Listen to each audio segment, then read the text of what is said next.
আমরা যারা বিভিন্ন ব্যাংকের ইন্টারনেট ব্যাংকিং ব্যবহার করি তারা কিন্তু বেশিরভাগ ক্ষেত্রে এক ব্যাংকের অ্যাকাউন্ট থেকে অন্য ব্যাংকের অ্যাকাউন্টে অর্থ ট্রান্সফার করি। এজন্য অনেক সময় হয়তোবা দেখা যায় যে আমরা বিএফটিএন বা এনপিএসবি ব্যবহার করি। বিএফটিএন ব্যবহার করলে 3 দিনের মতো সর্বোচ্চ সময় লাগে বা 2 কার্য দিবস। তবে এনপিএসবি ব্যবহার করলে একদম সাথে সাথে কিন্তু চলে যায়। তবে বাংলাদেশের তফসিলভুক্ত ব্যাংকগুলোকে কেন্দ্র করে এই এনপিএসবি সার্ভিস কিন্তু বন্ধ থাকবে। এই সময়ে যদি আপনি লেনদেন করেন এই অর্থগুলা কিন্তু একটু মার যাওয়ার সম্ভাবনা থাকে, না হলে আপনাকে এক্সট্রা করে আবেদন করে নিতে হবে অর্থগুলা ব্যাক।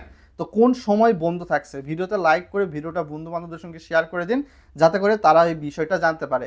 যতদূর সম্ভব জানা গিয়েছে বাংলাদেশ ব্যাংকের নির্দেশনা মোতাবেক এই 17ই ডিসেম্বর দুপুর 12টা থেকে 18ই ডিসেম্বর সকাল 10টা পর্যন্ত এই লেনদেনগুলো বন্ধ রাখার জন্য নির্দেশনা দেওয়া হয়েছে, যাতে করে আপনি দেখা যেতে পারে যে এটিএম বুথ থেকে অর্থ উত্তোলন হোক বা বিভিন্ন ক্ষেত্রে এক ব্যাংকের অ্যাকাউন্ট থেকে অন্য ব্যাংকের অ্যাকাউন্টে ফান্ড ট্রান্সফার হোক, সেগুলো এনপিএসবি ব্যবহার করে হোক বা এক কার্ড থেকে অন্য কার্ডে হোক না কেন, এনপিএসবি সার্ভিস ব্যবহার করার না নির্দেশনাই কিন্তু দেওয়া হয়েছে। সো আজকে এখান থেকে বিদায় নিচ্ছি। সকলে ভালো থাকবেন, ভালো দলে থাকবেন। আসসালামু আলাইকুম।